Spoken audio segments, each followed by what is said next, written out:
नमस्ते दोस्तों। निर्मला सीतारमण जी जो हमारे फाइनेंस मिनिस्टर है, उन्होंने कल ही बजट पेश किया। बजट में कुछ ऐसी बातें, कुछ ऐसे मुद्दे जो आम जनता को पता रहने चाहिए, मैं अगले कुछ मिनटों में आपको बता रहा हूँ। बहुत ही आसान भाषा में मैं आपको सब बताने वाला हूँ। तो पूरा आप बजट देखिए और अगर आपको कोई भी दिक्कत आई तो आप मुझे स्ट्रिक्टली पूछ सकते हो। इनकम टैक्स में सबसे बेहतरीन अगर कोई बदलाव हुआ है, वो हुआ है टैक्स रेट्स में। जी हाँ, पहले 7 लाख तक के आपको कोई टैक्स नहीं लगता था न्यू टैक्स रेजिम में। इनकम टैक्स में दो टैक्स रेजिम है, एक ओल्ड टैक्स रेजिम है, एक न्यू टैक्स रेजिम है। ओल्ड टैक्स रेजिम के हिसाब से 5 लाख तक की लिमिट थी नो टैक्स की, जो कि न्यू टैक्स में थी 7 लाख।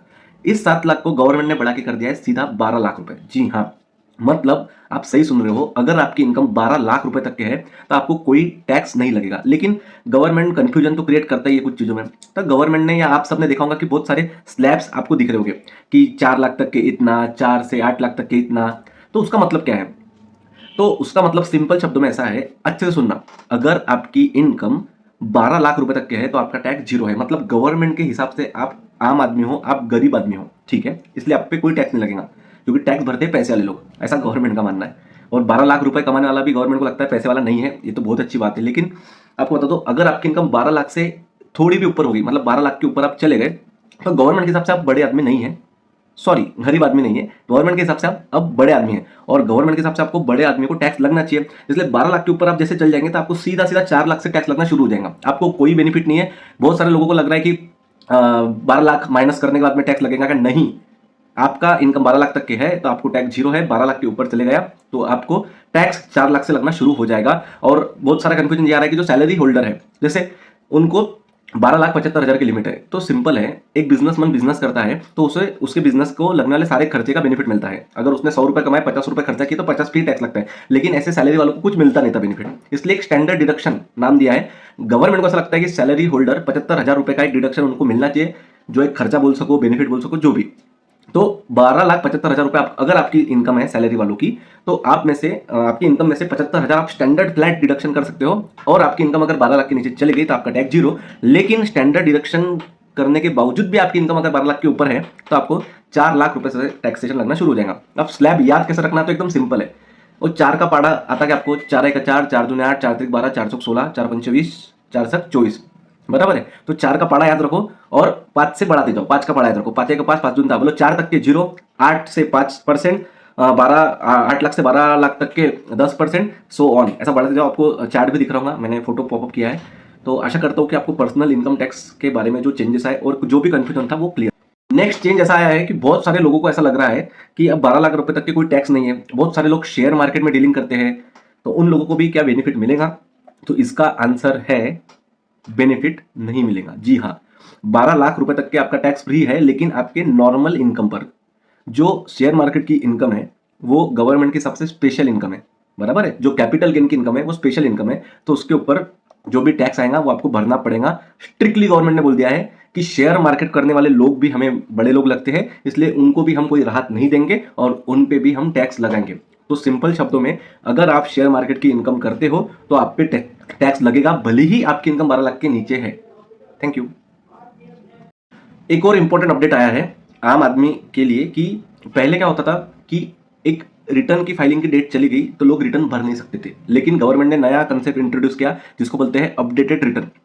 उसकी डेडलाइन ऐसी दी थी कि जब कोई असेसमेंट ईयर खत्म होता था, उसके 24 महीने तक के वो रिटर्न फाइल कर सकते थे उस साल का। अगर भले ही आपकी डेट हाथ से निकल गई, तो अब उस 24 महीने की जगह उसे 48 महीने कर दिया है। जी हाँ, मतलब अब आप पिछले 4 साल के रिटर्न भी भर सकते हो आज के डेट में। आपको सुने सुने आ रहा है कि मैं क्या बोल रहा हूँ? जो आपको ऐसा था कि पुराने रिटर्न हम भर सकेंगे कि नहीं भर सकेंगे, तो अब आप पिछले 4 साल के रिटर्न भी भर सकते हो। और गवर्नमेंट ने उसके अंदर कुछ पेनल्टी क्लॉज भी डाला है, तो पेनल्टी के साथ आपको भरना पड़ेगा। उसके अपडेटेड रिटर्न के कुछ टर्म कंडीशन रहते हैं। टर्म कंडीशन ऐसे रहते हैं कि उसके अंदर आप रिफंड क्लेम नहीं कर सकते, उसके अंदर आप लॉस कैरी फॉरवर्ड नहीं कर सकते, उसके अंदर आपने जितना टैक्स भरा है वो कम नहीं कर सकते, उसके अंदर आप आपकी इनकम कम नहीं कर सकते।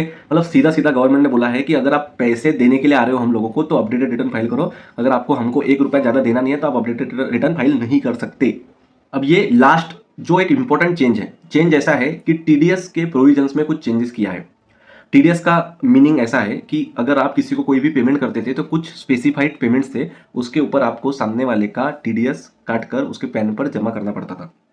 जैसे कि मैं एग्जांपल के रूप में बोलूँ कि बैंक का जो हमें एफडी पे इंटरेस्ट मिलता है उसके ऊपर भी टीडीएस कटता था, अगर एक लिमिट के ऊपर जाता था तो। आपको अगर कहीं से प्रोफेशनल इनकम मिलती थी उस पर भी टीडीएस कटता था।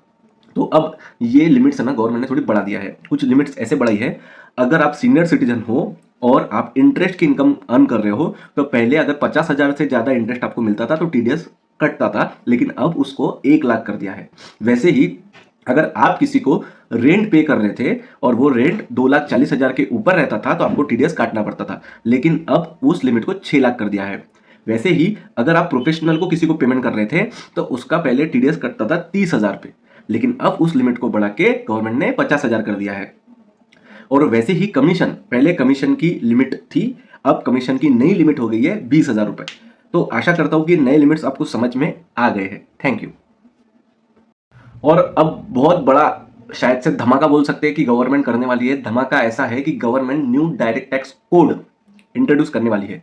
सर इसका अर्थ क्या है? इसका अर्थ ऐसा है कि सीधा सीधा पूरा इनकम टैक्स एक्ट जो बना था उसमें बहुत सारे मेजर चेंजेस आ जाएंगे। और मतलब ऐसा समझ लीजिए आप मोबाइल कैसे आपका अपडेट करते हो वैसे इनकम टैक्स एक्ट भी बहुत अपडेट हो जाएगा, टेक्नोलॉजी का भरपूर वापर हो जाएगा। गवर्नमेंट चाहती है कि झगड़े कम से कम हो गवर्नमेंट के और आपके। गवर्नमेंट चाहती है कि आपका हर काम बहुत फास्ट हो, होता है क्या वो मुझे पता नहीं, लेकिन हो, हमें तो यही मानना पड़ेगा। और ऐसे बहुत सारे रिवॉल्यूशन चेंजेस गवर्नमेंट चाहती है कि आपके लिए वो लाए। तो न्यू डायरेक्ट टैक्स कोड अगले कमिंग वीक में, अभी तक के ना सिर्फ बातें हो रही थी, कंफर्म नहीं था आएगा कि नहीं आएगा, आएगा कि नहीं आएगा। सारे चार्टर्ड अकाउंटेंट्स भी कंफ्यूजन में थे, लेकिन अब ऐसा है कि जब बजट के स्पीच में मैडम हमारे निर्मला जी सीतारमन मैडम जब बोल दिए हैं कि हम वो लाएंगे, तो मतलब अब वो अफवाह तो है ही नहीं, आएगा 100%। तो आप तैयार रहिए, मेजर चेंजेस, मतलब इतने मेजर चेंजेस आएंगे कि आएंगे। Thank you.